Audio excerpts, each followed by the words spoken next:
بسم اللہ الرحمن الرحیم۔ بے شک تمام تعریفیں اللہ کے لیے ہیں۔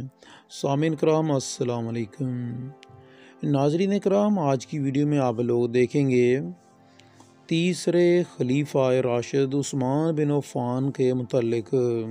اس ویڈیو میں آپ لوگ دیکھیں گے ان کا مکمل شجرہ نسب اور نبی کریم صلی اللہ علیہ وسلم کے ساتھ ان کا رشتہ کیا تھا، ان کے آباء و اجداد کا رشتہ نبی کریم صلی اللہ علیہ وسلم کے خاندان سے تھا یا نہیں تھا، اور اگر تھا تو وہ ان کے خاندان میں کون سا رشتہ تھا جو نبی کریم صلی اللہ علیہ وسلم کے زیادہ قریب تھا۔ ناظرین کرام، یہ سارا کچھ جانیں گے آپ آج کی اس ویڈیو میں۔ تو اس سے پہلے کہ ہم ویڈیو کا باقاعدہ آغاز کریں، میں اپنے سامعین کرام سے گزارش کروں گا کہ جو لوگ میرے اس چینل کی ویڈیو کو پہلی بار دیکھ رہے ہیں وہ اس چینل کو سبسکرائب کر کے ساتھ موجود گھنٹی کے نشان کو دبا دیں تاکہ آپ لوگوں کو ہماری ڈیلی نئی آنے والی ویڈیو کا نوٹیفیکیشن مل سکے، آپ ہماری ویڈیو کو بر وقت دیکھ سکیں۔ ناظرین کرام، ہمارے چینل پر اسلامی تاریخ کا جو سلسلہ جاری ہے اس میں آج آپ لوگ تیسرے خلیفہ راشد عثمان بن عفان رضی اللہ تعالیٰ عنہ کے متعلق پہلا پارٹ دیکھ رہے ہیں، اور اسی چینل پر آپ لوگوں نے پہلے خلیفہ ابوبکر صدیق اور دوسرے خلیفہ عمر فاروق رضی اللہ تعالیٰ عنہ کے متعلق مکمل ویڈیوز دیکھ لی ہیں۔ ناظرین اکرام، عثمان بن عفان کا پورا نام ابو عبداللہ عثمان بن عفان اموی قریشی تھا۔ ناظرین اکرام، اسلام کے یہ تیسرے خلیفہ ہیں اور داماد رسول اور جامع قرآن ہیں۔ عثمان غنی رضی اللہ تعالیٰ عنہ سابقین اسلام میں شامل ہیں اور عشرہ مبشرہ میں سے تھے۔ ان کی کنیت ذو النورین ہے کیونکہ انہوں نے نبی کریم صلی اللہ علیہ وسلم کی 2 صاحبزادیوں سے نکاح کیا تھا، پہلے رقیہ بنت محمد صلی اللہ علیہ وسلم سے، پھر ان کی وفات کے بعد ام کلثوم بنت محمد صلی اللہ علیہ وسلم سے۔ عثمان غنی پہلے صحابی ہیں جنہوں نے سرزمین حبشہ کی طرف ہجرت کی تھی، بعد میں دیگر صحابہ کرام بھی ان کے پیچھے حبشہ پہنچے۔ بعد ازاں دوسری ہجرت مدینہ منورہ کی جانب آپ نے کی۔ رسول اللہ صلی اللہ علیہ وسلم عثمان غنی پر مکمل اعتماد کرتے تھے اور ان کی فطری حیا و شرافت جو انہوں نے اپنے مال کے ذریعے اہل ایمان کی نصرت کی تھی، اس کی انتہائی قدر کرتے تھے۔ ناظرین کرام، رسول اللہ صلی اللہ علیہ وسلم نے دیگر صحابہ کے ساتھ ان کو بھی جنت اور شہادت کی موت کی خوشخبری سنائی تھی۔ سامعین کرام، عثمان غنی کا شجرہ نسب کچھ اس طرح سے ہے۔ عثمان بن عفان بن ابو العاص بن امیہ بن عبد الشمس بن عبد المناف بن قصا بن قلب بن مروہ بن قعب بن لوئی بن غلب بن فہر بن ملک بن نظر بن قنانہ۔ ناظرین کرام، انہی کا لقب قریش تھا، بن نظر بن کنانہ کا۔ ناظرین کرام، بن کنان بن خزیمہ بن مدرک بن الیاس بن مزر بن نزار بن معاد بن عدنان۔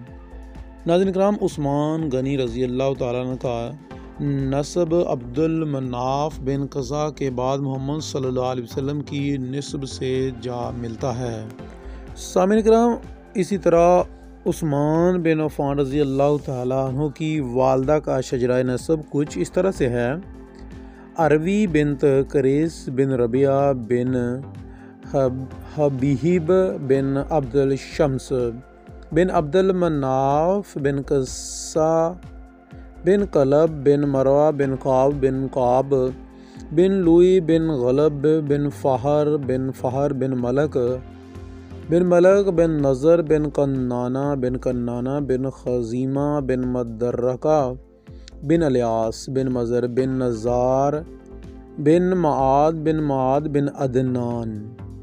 ناظرین کرام، ان کی والدہ نبی کریم صلی اللہ علیہ وسلم کی پھوپھی زاد بہن تھی اور ان کی نانی کا نام بیضا بنت عبد المطلب تھا۔ اسی طرح ناظرین کرام، حضرت عثمان رضی اللہ تعالیٰ عنہ کا سلسلہ 5ویں پشت میں عبد المناف پر نبی کریم صلی اللہ علیہ وسلم سے جا ملتا ہے۔ حضرت عثمان رضی اللہ تعالیٰ عنہ کی نانی بیضا ام الحکیم حضرت عبداللہ بن عبد المطلب کی سگی بہن اور رسول اللہ صلی اللہ علیہ وسلم کی پھوپھی تھی، اس لیے وہ ماں کی طرف سے نبی کریم صلی اللہ علیہ وسلم کے قریشی رشتہ دار ہیں۔ ناظرین کرام، عثمان بن عفان کو ذوالنورین، دو نوروں والا اس لیے کہا جاتا ہے کہ نبی کریم صلی اللہ علیہ وسلم کی 2 صاحبزادیاں یکے بعد دیگر ان کے نکاح میں آئیں۔ حضرت عثمان رضی اللہ تعالیٰ عنہ کا خاندان ایام جاہلیت میں غیر معمولی وقت و اقتدار رکھتا تھا۔ آپ کے جد اعلیٰ امیہ بن عبد شمس قریش کے رئیسوں میں سے تھے۔ خلفاء بنو امیہ اسی امیہ بن عبد شمس کی طرف سے منسوب ہو کر امویان کے نام سے مشہور ہیں۔ عقب یعنی کہ قریش کا قومی علم اسی خاندان کے قبضے میں تھا۔ جنگ فجار میں اسی خاندان کا نامور سردار حرب بن امیہ سپہ سالار اعظم کی حیثیت رکھتا تھا۔ عقبہ بن معیط نے جو اپنے زور اثر اور قوت کے لحاظ سے اسلام کا بہت بڑا دشمن تھا، اموی تھا۔ اسی طرح ابو سفیان بن حرب، جنہوں نے قبول اسلام سے پہلے غزوہ بدر کے بعد تمام غزوات میں رئیس قریش کی حیثیت سے رسول اللہ صلی اللہ علیہ وسلم کا مقابلہ کیا تھا، اسی اموی خاندان کے ایک رکن تھے۔ غرض کہ حضرت عثمان رضی اللہ تعالیٰ عنہ کا خاندان شرافت، ریاست اور غزوات کے لحاظ سے عرب میں نہایت ہی ممتاز تھا، اور بنو ہاشم کے سوا دوسرا خاندان اس کا ہمسر نہ تھا۔ حضرت عثمان رضی اللہ تعالیٰ عنہ واقعہ فیل کے 6 سال یعنی کہ ہجرت نبی صلی اللہ علیہ وسلم سے 47 برس قبل پیدا ہوئے۔ ناظرین کرام، ان کے بچپن اور سن رشد کے حالات پردہ خفاں پر ہیں، لیکن قرآن سے معلوم ہوتا ہے کہ انہوں نے عام اہل عرب کے خلاف اسی زمانے میں لکھنا پڑھنا سیکھ لیا تھا۔ عہدہ شباب کا آغاز ہوا تو تجارتی کاروبار میں مشغول ہوئے اور اپنی صداقت، دیانت اور راست بازی کے باعث غیر معمولی فروغ حاصل کیا۔